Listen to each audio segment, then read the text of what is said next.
आई गौरी सीतानाथ प्रेमानंदे अगवारे हरि हरि बोलो निताई गौरी सीतानाथ प्रेमानंदे अगवारे हरि हरि बोलो निताई गौरी सीतानाथ प्रेमानंदे अगवारे हरि हरि बोलो হইয়াছে না ভক্তবৃন্দের চরণে আমার কোটি কোটি দণ্ডবৎ প্রণিপাত। পূর্ণ বৈশাখ মাস, বিশাখা নক্ষত্রের মাস, সেই জন্যই মাসটির নাম হল বৈশাখ মাস। এই বৈশাখ মাস ভগবান শ্রীহরির একান্ত প্রিয় মাস। বৈশাখ, কার্তিক এবং মাঘ মাস, এই তিনটি মাসকে নিয়ম সেবার মাস বলা হয়।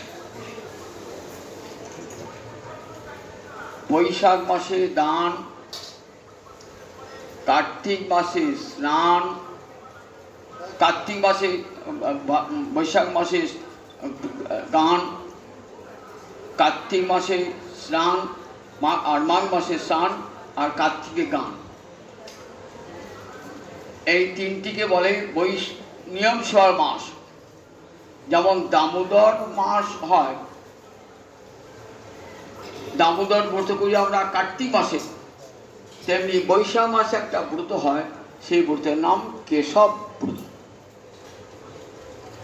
রাধারানীর সঙ্গে ভগবান কেশবের অর্চনা করতে হয়।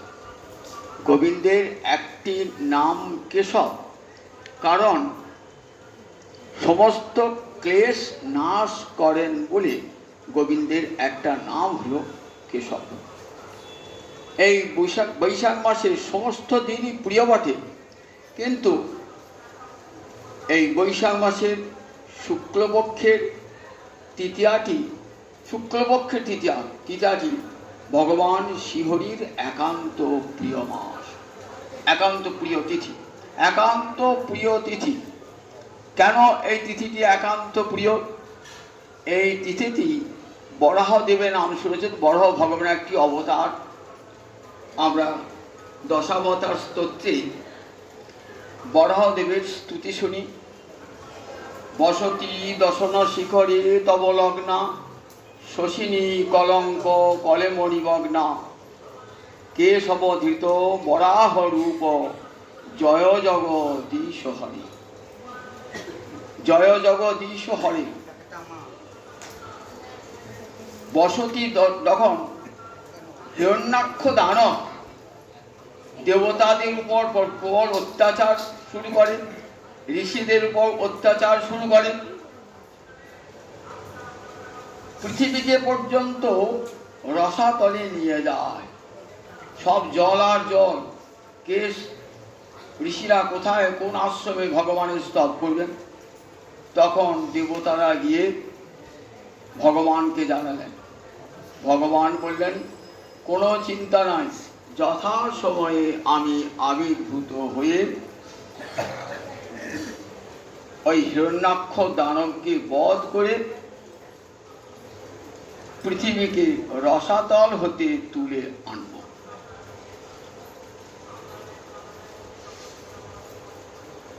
ভগবান কি করলেন? বরাহ রূপ ধারণ করেছেন। ব্রহ্মার নাসারন্ধ্র হতে একটা ক্ষুদ্র বরাহনন্দন শুকর বাচ্চা বার হল। সেইটি ক্ষণকালের মধ্যে বৃদ্ধি হতে হতে অনেক উঁচুতে উঠে পড়ল। ভয়ঙ্কর গর্জন করতে লাগলো। ঋষিরা বেদ মন্ত্র স্তব করতে লাগলেন। বেদ মন্ত্র স্তব করলেন। ওই বরাহদেবের যে লোমগুলি খসে পড়ল, সেই লোমগুলি থেকে কুশ এর উৎপত্তি। এই কুশ এত মূল্যবান। বরাহ দেবতা কোথায় গেলেন? কোথাও খুঁজে পাচ্ছেন না ওই হিরণ্যাক্ষ দানব। হিরণ্যাক্ষ দানবকে হিরণ্যকশিপু প্রহ্লাদের পিতা যে হিরণ্যকশিপু তার ভাই। এই হিরণ্যক্ষ দানবকে বধ করবার দিনে কোথায় ঢুকলে? রসাতলে। ভয়ঙ্কর যুদ্ধ চলল, যুদ্ধ খেলা। কেন যুদ্ধ খেলা? বৈকুণ্ঠের জয় আর বিজয় তারাই তো হয়ে এসেছেন, হিরণ্যাক্ষ আর হিরণ্যকশিপু। সনক, সনাতন, সনন্দন, সনত কুমার, এই চারজন ঋষি, এরা ব্রহ্মার মানস পুত্র, এরা জগতের আদি গুরু। কোথায় গেলেন এরা? বৈকুণ্ঠে গিয়েছেন। কত বয়স, হাজার হাজার বছর বয়স হয়েছে। দেখতে 5 বছরের বালক, 5 বছরের বালক উলঙ্গ হয়ে গিয়েছেন, নগ্ন দেহে গিয়েছেন। তখন জয় আর বিজয় ছিলেন দ্বারের প্রহরী। বললেন, দেখো এখানে মা লক্ষ্মী আছেন, কমলা আছেন, তুমি কেন নগ্ন বেশে প্রবেশ করতে এসেছো এখানে? তোমরা বেরিয়ে যাও ওখান থেকে। তা বললে, বৈকুণ্ঠে আসে কারা? বৈকুণ্ঠে আসে কারা? মুক্ত পুরুষ যারা ভগবত ভক্তিতে মুক্তি লাভ করেছেন, যারা ভগবানের সামীপ্য লাভ করছেন যারা, তারাই আসেন বৈকুণ্ঠে। তা তোমরা বৈকুণ্ঠে থেকে তোমাদের মতির পরিবর্তন হলো না? আমাদিকে বৈকুণ্ঠের দ্বার হতে বিতাড়িত করলে। ব্যবহারটা কেমন হলো? অসুরের মতন ব্যবহার হলো। তাই দেখো, বৈকুণ্ঠের থেকেও তোমাদের ব্যবহারটা অসুরের মতো। আমরা তোমাকে অভিশাপ দিচ্ছি, তোমরা অসুর জন্ম প্রাপ্ত হও। ঠিক এমনি সময়ে ভগবান শ্রীহরি এসে উপস্থিত হয়েছে। ভগবান শ্রীহরি ভক্তবৎসল প্রথমেই এই চারজন ব্রহ্মার মানুষপুত্র সনক, সনাতন, সনন্দন, সনত কুমার, এই চারজনের কাছে ক্ষমা চেয়ে নিলেন। তেমন ভক্তবৎসল দেখুন, চারজনের কাছে ক্ষমা চেয়ে নিলেন। কেন ক্ষমা চাইলেন? আমার বাড়িতে আপনি গিয়েছেন তো, একটা প্রহরী আপনাকে বাড়ি থেকে তাড়িয়ে দিল। আমি দেখলাম তিনি আমার মাননীয় অতিথি, তাকে তাড়িয়ে দিয়েছেন। আমি এসে দেখলাম যে বাড়ির দুয়ারে আমার অতিথিকে তাড়িয়ে দিয়েছেন। তখন তার জন্য আমি দায়ী। আমি তো গৃহস্থ, আমার বাড়িতে কোনো অতিথি এলে সে যদি অপমানিত হয়, আমার প্রহরী তাকে অপমানিত করে, তাহলে সে দায়টা, পাপটা আমারই। তখন এসে ক্ষমা চেয়ে নিলেন। আর গোবিন্দকে দর্শন করে এই চারজন ঋষিপুত্রের পরম আনন্দ হল। বললেন, প্রভু আমরা ভুল করে অভিশাপ দিয়ে ফেলেছি, যদি বলেন অভিশাপ তুলে। বলে না, ভক্তাপরাধীর শাস্তি হোক, জগতে দেখুক আমার ভক্তের কি মহিমা। বললেন, তবে ওদের অভিশাপের সময়টা কমিয়ে দাও। 3 বৎসর অন্তে ওরা যেন আবার আমার কাছে ফিরে আসতে পারে। 3 জন্মের পর। 1 জন্মে ওরা হয়ে এলো হিরণ্যাক্ষ আর হিরণ্যকশিপু। 2য় জন্মে রাবণ, কুম্ভকর্ণ। 3য় জন্মে দন্তবক্র আর শিশুপাল। সেই হিরণ্যাক্ষ দানব এসে অত্যাচার শুরু করেছেন। ভগবান শ্রীহরি বরাহরূপে অবতীর্ণ হয়ে চলে গেলেন রসাতলে। সেখানে যুদ্ধ চলল দীর্ঘদিন ধরে, কে হারে কে যেত। এক মুহূর্তে ভগবান ইচ্ছা করলে দানবকে বধ করতে পারেন, কিন্তু বধ করলেন না। কেন? কিন্তু যুদ্ধ রস আস্বাদন করবেন, ইচ্ছা হয়েছে আমি যুদ্ধ করব। কার সঙ্গে করবেন? নিজ ভক্ত ছাড়া তো কারোর সঙ্গে করা হয় না। এটাকে বলে ভগবানের যুজুৎসা প্রবৃত্তি। যুদ্ধ করবার ইচ্ছাকে এক কথায় কি বলে? যুজুৎসা। ভগবানের যুজুৎসা প্রবৃত্তি দেখা দিয়েছে। ভক্তের সঙ্গে কার যুদ্ধ করে? ভক্তের সঙ্গে যুদ্ধ। লীলা তো অবশেষে ওই হিরণ্যাক্ষ দানবকে বধ করে রসাতল হতে ধরণীকে দাঁতে করে তুলে আনলেন। এই মূর্তি দর্শন করছেন জয়দেব, বলছেন বসতি দর্শন শিখরে ধরণী তব লগ্না, শশিনী কলঙ্ক কলেম নিমগ্না, কেশবধৃত বরাহ রূপ জয় জগদীশ হরে। কেশবধৃত বরাহ রূপ জগদীশ হরে। ভগবান কৃষ্ণই বরাহ রূপ ধারণ করেছেন সত্যযুগে। ধারণ করে কি করেছেন? হিরণ্যাক্ষ দানবকে হত্যা করে ধরণীকে তুলে আনলেন। কেমন করে?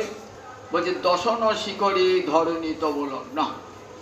দশন মানে দাঁত, তোমার দাঁতের অগ্রভাগে ধরণী লগ্না হয়ে গেছে। তারপর শোভা পাচ্ছে শশিনী কলঙ্ক কলেম নিমগ্না। শশী মানে চন্দ্র, শশিনী অর্থাৎ চন্দ্রে যেমন কলঙ্ক রেখা শোভা পায়, তেমনি তোমার শুভ্র দন্তপঙ্ক্তিতে ওই কলঙ্ক রেখার মতন শোভা পাচ্ছে ওই ধরিত্রী। তাই শশিনী কলঙ্ক কলেম নিমগ্না, কেশবধৃত বরাহ রূপ জয় জগদীশ হরে। আজকে এই বৈশাখ মাসের শুক্লপক্ষের তৃতীয়া তিথিতেই ওই রসাতল থেকে ধরণীকে উদ্ধার করেছিলেন বরাহরূপী ভগবান।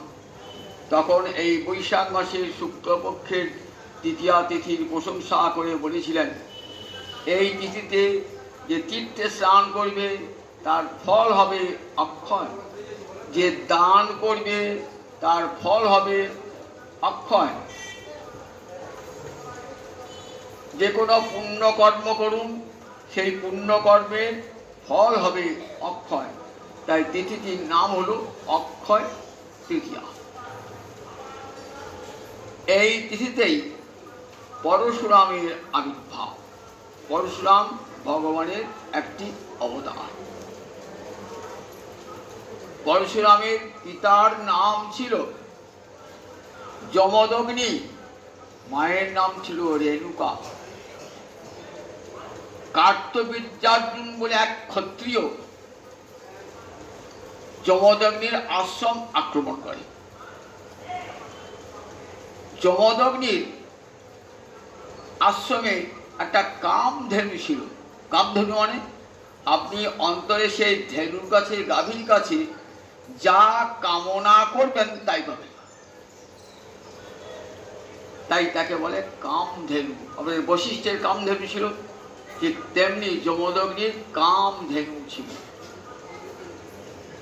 হাজার হাজার অতিথি এসে গেছে, ঋষির আশ্রমে কিছুই নাই। ঋষি যদি কামধেনুকে জানান আমার আশ্রমে অতিথি এসে কি অতিথি সেবা করব, সঙ্গে সঙ্গে রাশি রাশি খাদ্য সম্ভার হাজির হয়ে যাবে। এই যে নাম কামধেনু। কামধেনুর গুণ দেখে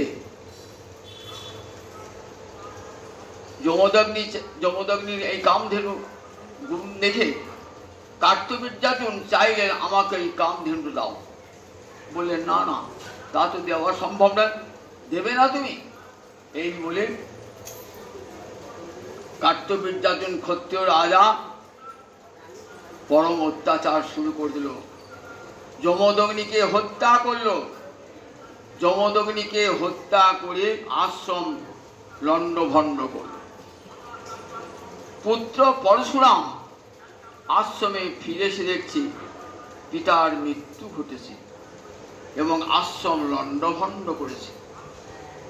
জানলেন ক্ষত্রিয় রাজা কার্তবীর্যার্জুন, ইনি হৈহয় বংশের রাজা। হৈহয় বংশের রাজা কার্তবীর্যার্জুন লণ্ডভণ্ড করেছেন। তখন অন্তরে ক্রোধ জন্মালো যে ক্ষত্রিয় হয়ে আমার পিতা ব্রাহ্মণ, তারপর এত অত্যাচার, জানো না ব্রাহ্মণের শক্তি কি? পরশুরাম অস্ত্র শিক্ষা শুরু করলেন। কি জন্যে? ক্ষত্রিয় নিধন করব। পৃথিবীব্যাপী যত ক্ষত্রিয় আছে সমস্ত ক্ষত্রিয় অত্যাচারী, তাদের নিধন করব। তাদের নিধন করতে গেলে অস্ত্র শিক্ষার প্রয়োজন। ব্রাহ্মণের ছেলে হয়েও অস্ত্র শিক্ষা করলেন। অস্ত্র শিক্ষা করে 21 বার পৃথিবীকে নিক্ষত্রিয় করলেন। আর একটাও পৃথিবীতে ক্ষত্রিয় নাই, একবার নয় দুবার নয়, 21 বার। ক্ষত্রিয় রুধিরময়ে জগৎ অপগত পাপং স্নাপয়সী পয়সী সমিত ভব তাপং কেশবধিত ভৃগুপতি রূপ জয় জগদীশ হরি। ভৃগু বংশে জন্মিয়েছিলেন, তাই ভৃগুপতি। ক্ষত্রিয় রুধিরময়ে, ক্ষত্রিয়ের রক্তেতে জগৎ অপগত পাপ, সমস্ত পাপ দূর হয়ে গেল ক্ষত্রিয় ধ্যান করে। স্নাপয়সী পয়সী সমিত ভব তাপং, স্নান করে রক্তেতে পৃথিবীকে স্নান করিয়ে পবিত্র করলে পৃথিবীর সন্তাপ দূর হলো। সেই কেশবধৃত রঘুপতি রূপ, সেই ভৃগুপতি রূপ জয় জগদীশ হরি। সেই ভৃগুপতি পরশুরামের চরণে কোটি কোটি প্রণাম জানায়। পরশু মানে কুঠার, কুঠারটা তার অস্ত্র, সব সময় থাকত। মায়ের নাম ছিল রেণুকা। রেণুকা নদীতে স্নান করতে গিয়েছে, আসতে বিলম্ব হচ্ছে।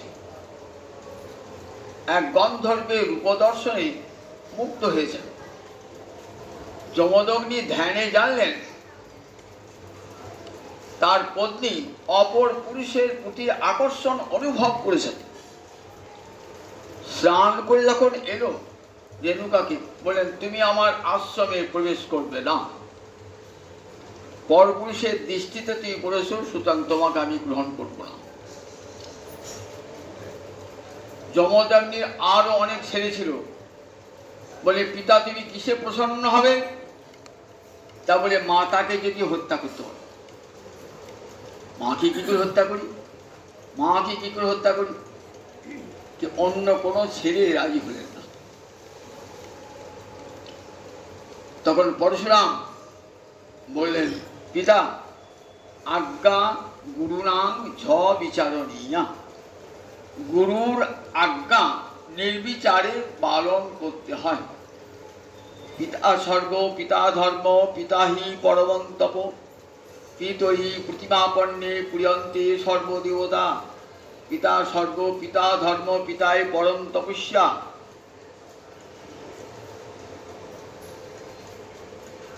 পিতা প্রসন্ন হলে পিতরি প্রীতিম আপন্নে, অর্থাৎ পিতা প্রসন্ন হলে সব দেবতা তুষ্ট হন। মাও তো তাই। মাও তো জগৎ পূজা জননী জন্মস্ব স্বর্গাদপি গরিয়সী ভুবে গরিয়সী মাতা গর্ভ ধারণ পোষণাৎ অতহি তিসু লোকেশু নাস্তি মাদ্রি সমগুরু। মায়ের সমান গুরু জগতার নাই। পিতুরপ্যধিকা মাতা গর্ভ ধারণ পোষণাৎ। পিতার চেয়েও মা অনেক বড়। শাস্ত্রে বলেছেন, পিতা আর মাতা যদি কাছাকাছি আনিয়ে থাকে, প্রণামটা আগে কাকে করবে? পিতাকে নয়। মা তরং প্রণম্য পশ্চাৎ পিতরং প্রণমের তথা। আগে মাকে প্রণাম জানিয়ে পরে পিতাকে প্রণাম জানাতে হয়, শাস্ত্র বলে গেছে। পরশুরাম ভাবলেন, পিতা তো দেবতার তুল্য, সুতরাং পিতার আদেশ মানতে হবে। হত্যা করলেন নিজ জননীকে। বললেন, তুমি আমার বাঞ্ছা পূর্ণ করেছো, কি বর চাও বলো? বললে, আমার জননীকে পুনর্জীবিত করো, আবার পুনরায় বাঁচিয়ে দাও। তথাস্তু। বাবার কাছে বর পেলেন, আবার পুনরায় মা বেঁচে উঠল। এই পরশুরাম ভগবানের একটি অবতার। রাম অবতারের পূর্বে ভগবান শ্রীহরি পরশুরাম রূপ ধরে এসেছিলেন। দেখবেন রামায়ণে রাম সীতা যখন বিয়ে করে অযোধ্যায় আসছে না, পথিমধ্যে দাঁড়িয়েছে পরশুরাম। দেখি তোমার শক্তি কেমন, দেখি। তুমি হরধনু ভঙ্গ করেছো, আমার ধনুটা তোলো দেখি একবার। সেই ধনু তুললেন রামচন্দ্র, বলেন আমি এক মুহূর্তে কিন্তু আপনার সমস্ত তেজ হরণ করতে পারি, আপনার চলশক্তি রহিত করতে পারি, কিন্তু করব না। আপনি আমার গুরু তুল্য, বিশ্বামিত্র আমার গুরু, সম্পর্কে তার আত্মীয়, সুতরাং আমি করব না। পরশুরাম বুঝতে পারলেন বিষ্ণু অবতার এসে গেছে, আমার পরের অবতার এসে গেছে। তখন বলে ঠিক আছে, আমার তেজ হরণ করে নাও, আমাকে মহেন্দ্র পর্বত, আমি মহেন্দ্র পর্বতে চলে যাব, সেখানে গিয়ে তপস্যা করব। আমরা দেখি মহাভারতে যুধিষ্ঠিরের সঙ্গে এই পরশুরামের সাক্ষাৎ হয়েছিল। আবার যখন সুখদেব হরিকথা বলছেন হরিদ্বারে ব্রহ্মকুণ্ডের তীরে, তখন পরশুরাম শ্রোতা। এই পরশুরামের আজ আবির্ভাব তিথি, সেখানে পরশুরাম জয়ন্তী হয়। মা গঙ্গা আজ মর্তে অবতরণ করেছিলেন। সগর রাজা 100টা যজ্ঞ করবেন সংকল্প করেছেন, 99টা যজ্ঞ হয়েছে, আর একটা করলে 100 অশ্বমেধ যজ্ঞ হয়ে যাবে। এইবার স্বর্গের ইন্দ্রপদ দখল করবে। তখন দেবরাজ ইন্দ্র সগর রাজার ঘোড়াটিকে হরণ করলেন, যজ্ঞের ঘোড়াটিকে হরণ করলেন। কোথায় নিয়ে গিয়ে রাখলেন? একবারে পাতালে। সগর রাজার একটা দুটো ছেলে নয়, 60,000 সন্তান। খুঁজতে বার হলো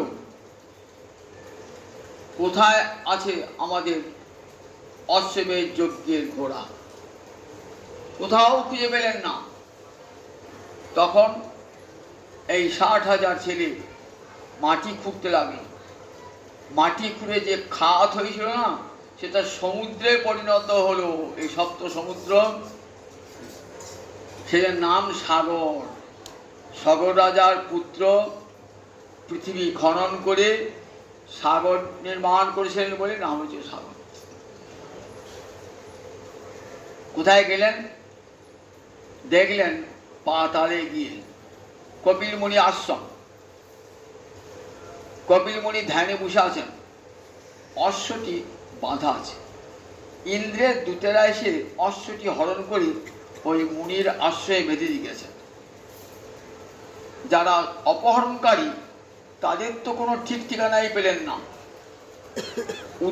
উদ্দেশ্য প্রণোদিত হয়ে দেবরাজ ইন্দ্র ওই ঘোড়াটিকে কপিল মুনির আশ্রয়ে বেঁধেছিলেন, যাতে ওরা কপিল মুনিকে চোর সন্দেহ করে। চোর সন্দেহ করে যখন কপিল মুনির অঙ্গে আঘাত করতে যাবে, তখন কপিল মুনির অভিশাপে ওরা ভস্ম হয়ে যাবে। এই উদ্দেশ্যে ঘোড়াটা কপিল মুনি আসে। সগর রাজার 60,000 পুত্রকে মুনিকে বলছেন, বলো কোথায় আমাদের অশ্বমেধ যজ্ঞের ঘোড়া, কোথায় বলো। মুনি তো ধ্যানে মগ্ন। তখন মুনিকে মার মার কাট কাট করে সব সগর রাজা 60,000 পুত্র গেছে।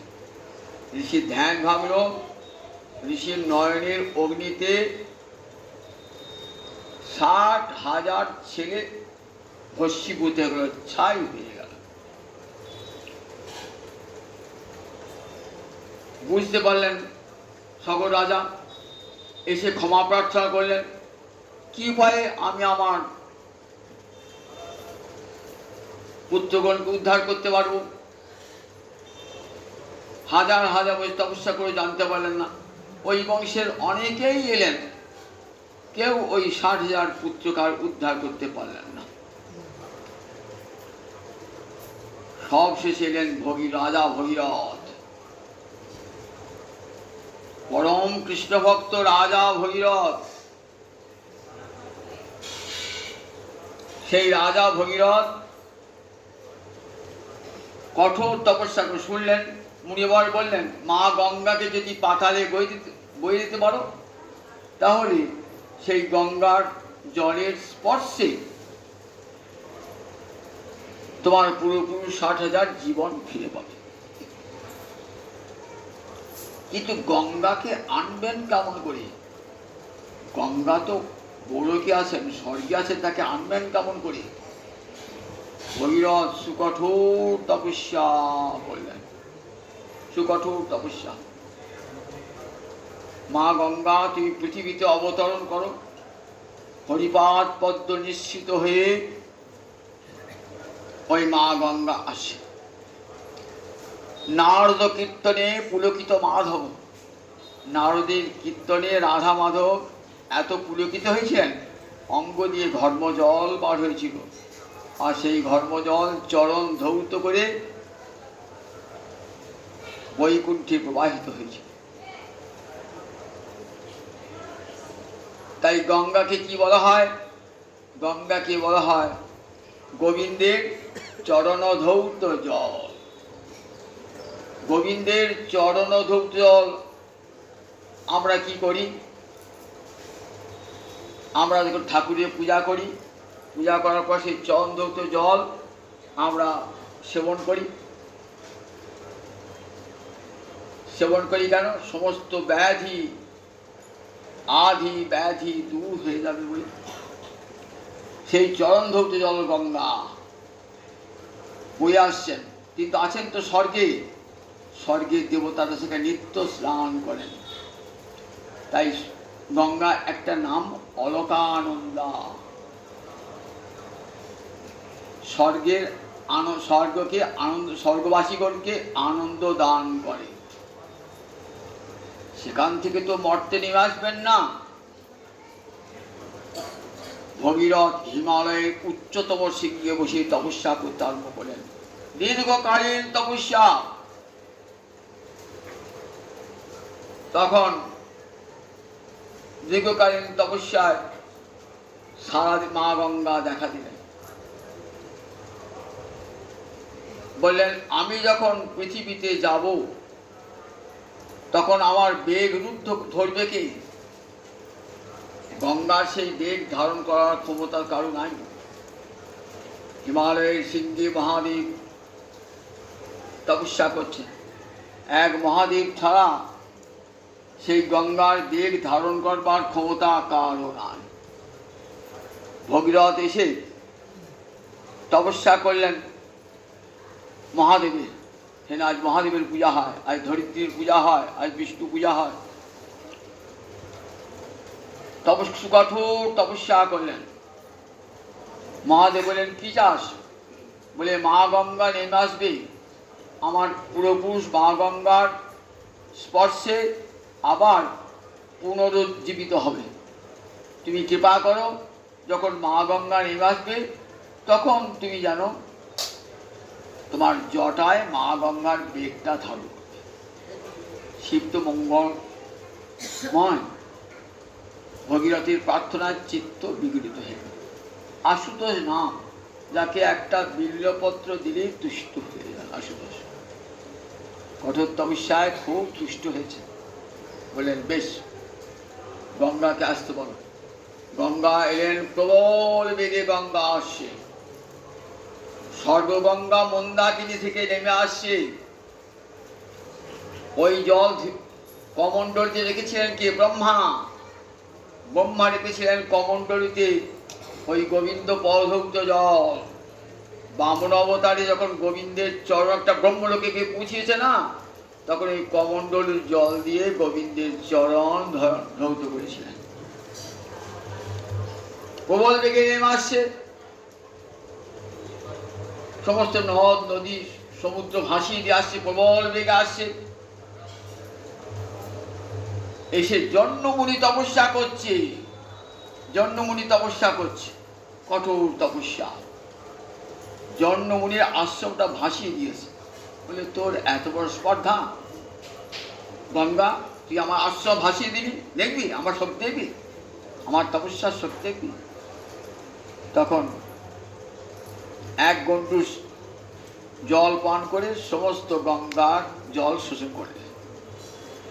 ভগীরথ কি মুশকিল হলো, শিবকে প্রসন্ন করে নিয়ে এলাম, আবার এই মুনির কোপে পড়লাম। আবার মুনিকে তপস্যা করলেন, আমি নিয়ে যাব পাতালে, আমার পূর্বপুরুষ এই গঙ্গার জলস্পর্শে পবিত্র হবে এবং উদ্ধার পাবে, পুনরায় জীবন ফিরে পাবে। জনমুনি তুষ্ট হলেন, বললেন ঠিক আছে, আমি আমার জানু দিয়ে এই গঙ্গাকে বার করব। জন্মমণি তার জানু দিয়ে গঙ্গাকে বার করেছেন, বলে নাভের গঙ্গার অপর নাম জাহ্নবী। জাহ্নবী যমুনা বিগলিত করলাম।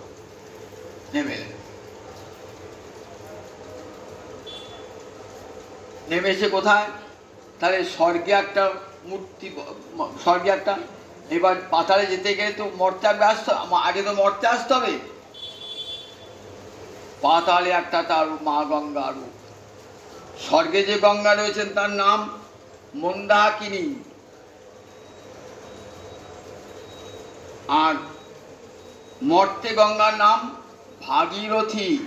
ভগীরথ নিয়ে এসেছিলেন, তাই গঙ্গার নাম ভাগীরথী। নিয়ে এসে কোথায় নিয়ে গেলেন? আবার নিয়ে গেলেন সেই কপিল মুনির আশ্রমে। মা গঙ্গা এসেছেন, খুব আনন্দ পাতালবাসী, তারা উলুধ্বনি শঙ্খধ্বনি দিয়ে মা গঙ্গাকে বরণ করিলেন। সেই জলস্পর্শে স্বর্গরাজার 60,000 পুত্র, 60,000 পুত্র আবার পুনরায় জীবন ফিরে পেল। এমনি করে স্বর্গরাজার 60,000 পুত্র আবার পুনরায় উদ্ধার হল মা গঙ্গার জলস্পর্শে। আজকে এই সত্যযুগের প্রারম্ভে আজকে মা গঙ্গা নেমে এসেছেন পৃথিবীতে। মা গঙ্গা নেমে এসেছিলেন পৃথিবীতে, তাই আজ গঙ্গা পূজা হয়। সমস্ত ভক্তরা গিয়ে মা গঙ্গার কাছে কি বলেন? দেবী সুরেশ্বরী ভগবতী গঙ্গে, ত্রিভুবন তারিণী তরল তরঙ্গে, শঙ্কর মৌলি নিবাসিনী বিমলে, মমমতি রাস্তাং তব পদ কমলে। তুমি সূর্যের ঈশ্বরী, অর্থাৎ দেবতাদের ঈশ্বরী, দেবতারা তোমাকে প্রণাম জানান। ত্রিভুবনকে পবিত্র করছো, স্বর্গ মর্ত পাতাল ত্রিভুবন তারিণী। শঙ্কর মৌলি, মৌলিয়ার মাথা, মহাদেবের মাথায় তুমি বিহার করো। মমমতি রাস্তাং তব পদ কমলে, আমার সমস্ত মনটা থাক তোমার চরণ কমলে। রোগং শোকং পাপং তাপং হরমে ভগবতী কুবতী কলাপং। আমার রোগ, আমার শোক, আমার সন্তাপ সব দূর করে দাও মা গঙ্গা। রোগং শোকং পাপং তাপং কুমতি কলাপং। যদি কোনো খারাপ কাজ করে থাকি মা, তাহলে তোমার কৃপায় সে সমস্ত পাপ ধ্বংস হয়ে যায়। তমসী গতি মম খলি সংসারে, তুমি আমার একমাত্র গতি। এক গণ্ডূষ গঙ্গা জল যদি কেউ পান করে, তাহলে সে পবিত্র হয়ে যায়। এক গণ্ডূষ গঙ্গা জল পান করে সে পবিত্র হয়ে যায়। আচার্য শঙ্কর গঙ্গা স্তোত্রে বলেছেন, দেখো গঙ্গার জলে কাছি হয়ে থাকবো সেও ভালো, মনুষ্য জন্ম চাই না, গঙ্গার জলে কাছি হয়ে থাকবো। গঙ্গার তীরে গিরগিটি টিকটিকি হয়ে থাকবো সেও ভালো। আবার গঙ্গার তীরে শূদ্র হয়ে নির্যাতি হয়ে বসবাস করবো, তবু আমি দূরে রাজা কুলীন হতে চাই না। মা তোমার কাছে। যারা গঙ্গার তীরে বাস করে তারা কোথায় বাস করে? বৈকুণ্ঠে বাস করে।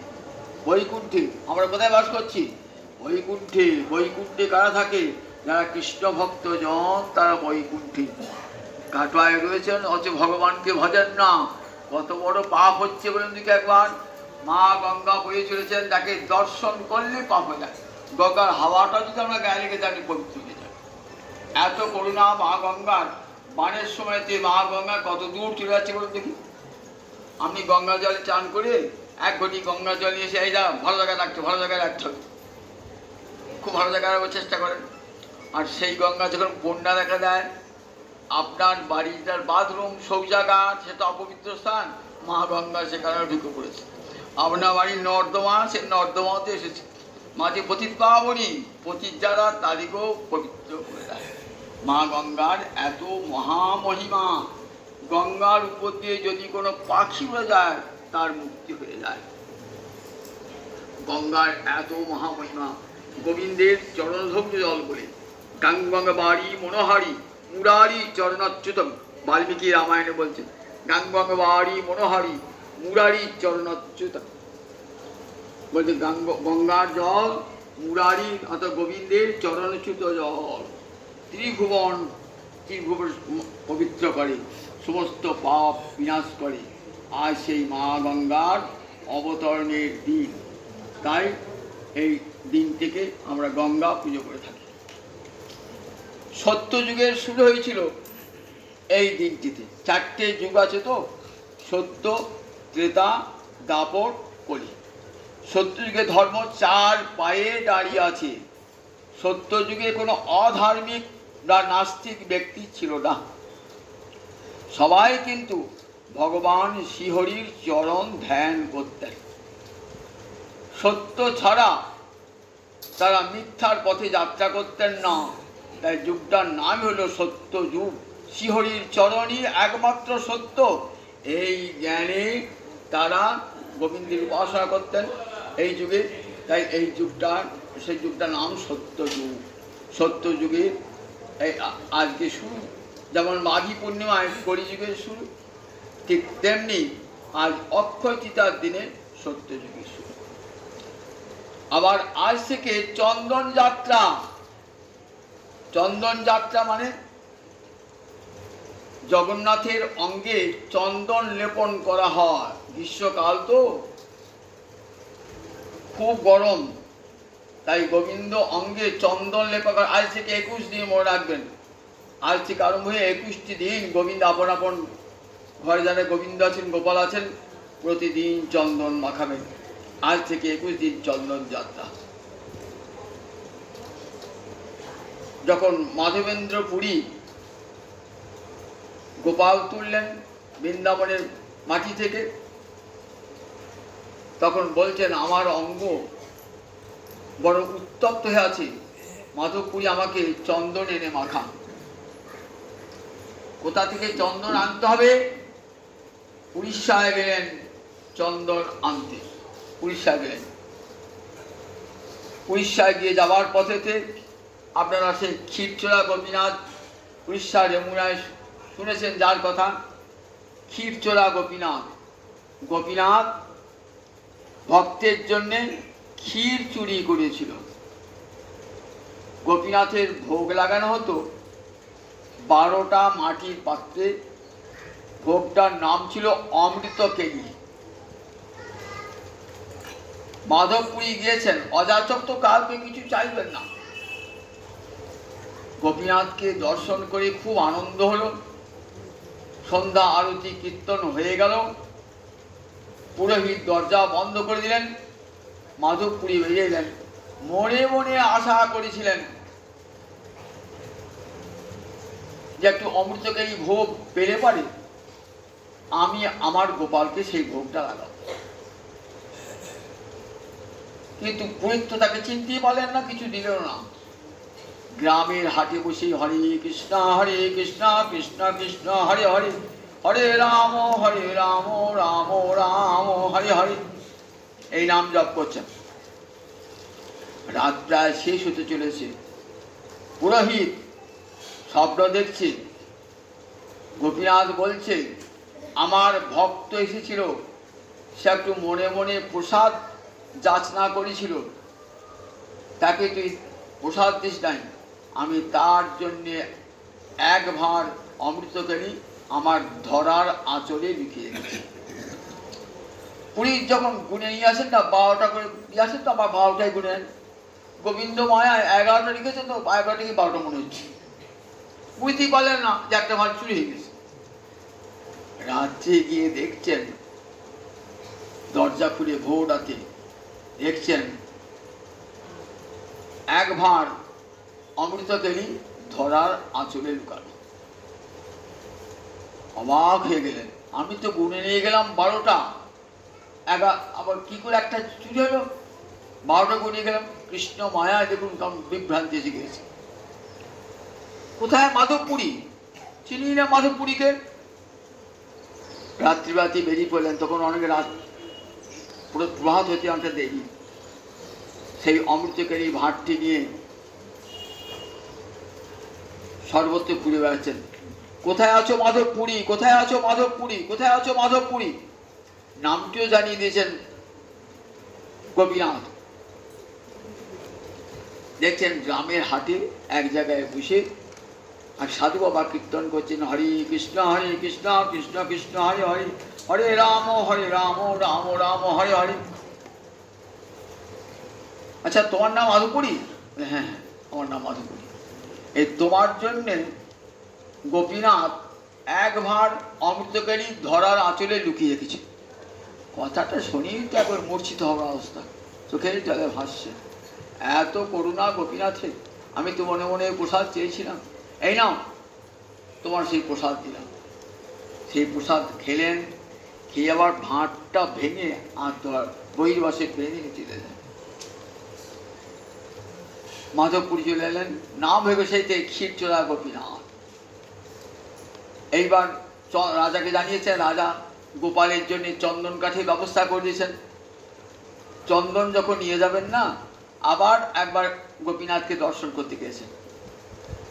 তখন গোপাল রাত্রে স্বপ্ন দিচ্ছে, ওই চন্দন কাঠ আর এখানে বইয়ে আনতে হবে না, ওখানে ওই গোপীনাথের অঙ্গে মাখাও।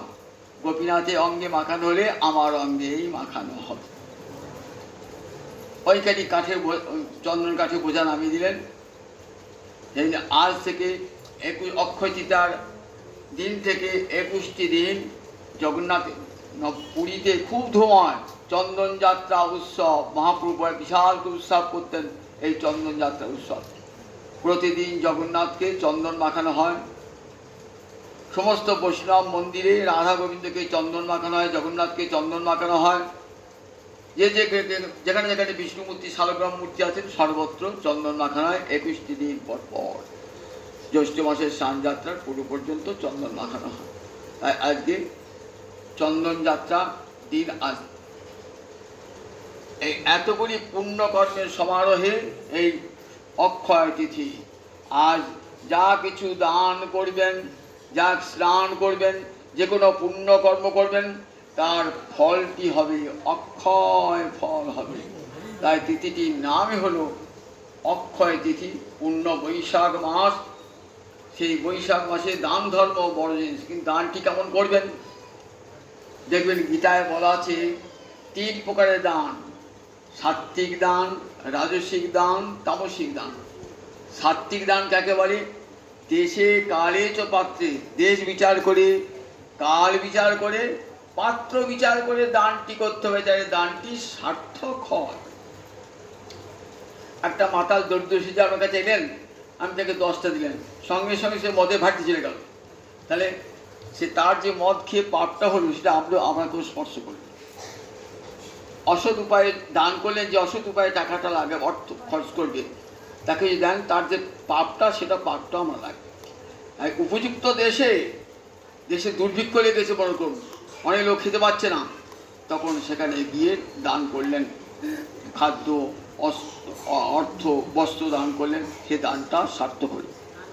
কোনো জায়গায় গিয়ে দেখলেন যেখানে একটা জলের বড় অভাব, অনেকে গ্রীষ্মকালে জল পান না, বহু দূর থেকে আনতে হয়, সেখানে যে নলকূপ বসাতে সাহায্য করেন, কেউ কুয়ো কাটতে সাহায্য করেন, পুকুর কাটতে সাহায্য করেন, তার জন্য দান দেন, আর সেই দানটা হবে মঙ্গলজনক। দানটা হয় মঙ্গলজনক।